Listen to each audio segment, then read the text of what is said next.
Hey,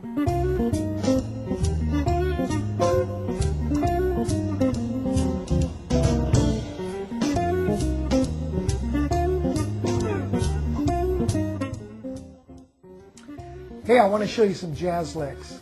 Now, I've always learned licks. You know, licks are really important. They're shared amongst guitar players. It's fun.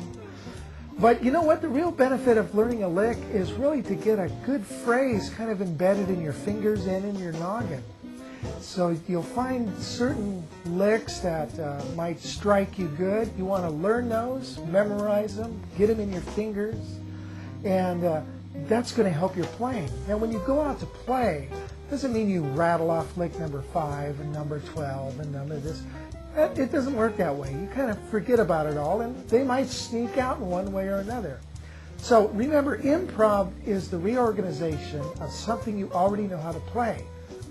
So you're going to learn these with the intent that they'll be reorganized at a later date.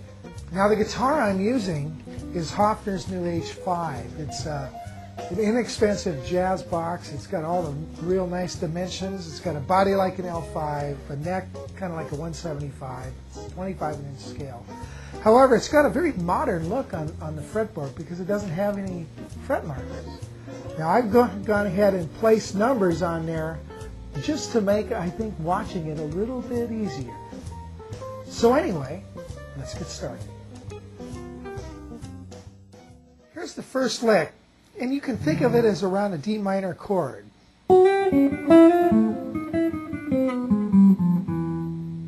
And ending on a C.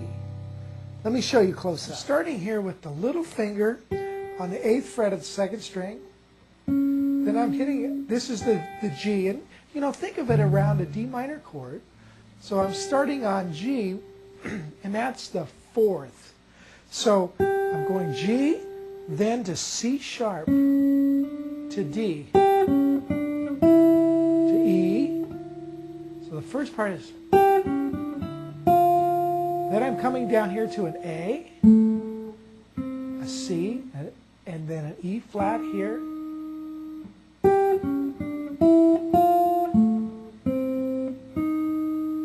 And then E flat, D, C, B, little finger comes down here on the 4th string to an A flat, G, F, and resolving to an E. And it kind of goes around, resolves on a C major 9 or something like that. So you've got this sound.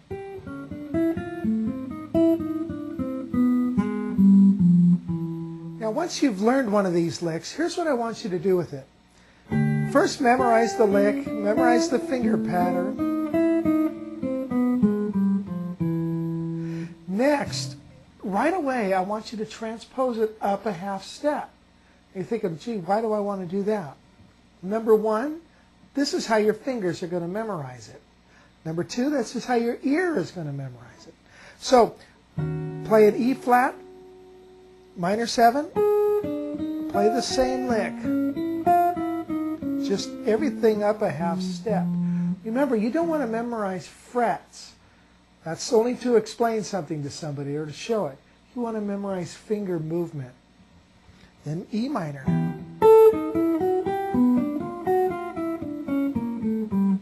Resolve it to D. Remember, this is a kind of like a 2-5-1 change lick. So in other words, E minor, A 13 to D major 9, something like that. Another half step. You get the idea? That's real important. Play it up and down the neck. And if you would do that right away, you'll memorize it 10 times faster than just trying to play it down here a few times. So try to do that with all of the licks. Okay, let's move on to number 2. Let me play you lick number 2.